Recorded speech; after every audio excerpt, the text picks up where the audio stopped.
Book 2, Chapter 25.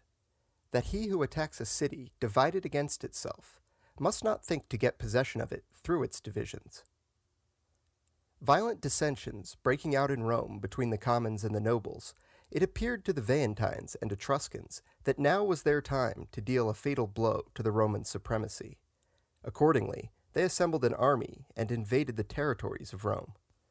The Senate sent Gaius Manlius and Marcus Fabius to meet them, whose forces encamping close by the Veientines, the latter ceased not to reproach and vilify the Roman name with every sort of taunt and abuse, and so incensed the Romans by their unmeasured insolence that, from being divided, they became reconciled, and giving the enemy battle, broke and defeated them.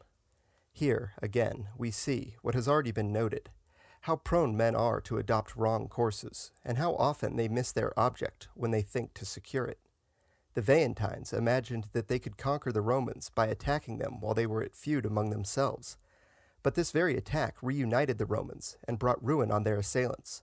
For the causes of division in a commonwealth are, for the most part, ease and tranquility, while the causes of union are fear and war.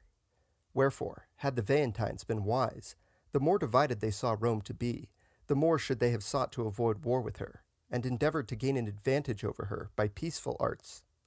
The best way to effect this in a divided city lies in gaining the confidence of both factions, and in mediating between them as arbiter so long as they do not come to blows.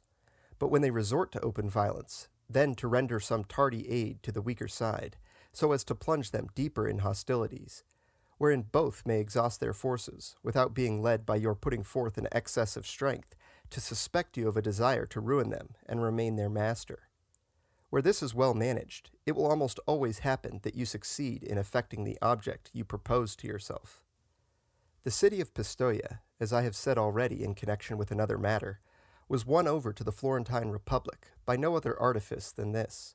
For the town being split by factions, the Florentines, by now favoring one side and now the other, without incurring the suspicions of either, brought both to such extremities that, wearied out with their harassed life, they threw themselves at last of their own accord into the arms of Florence. The city of Siena, again, has never made any change in her government which has had the support of the Florentines, save when that support has been slight and insignificant, for whenever the interference of Florence has been marked and decided, it has had the effect of uniting all parties in support of things as they stood. One other instance I shall add to those already given.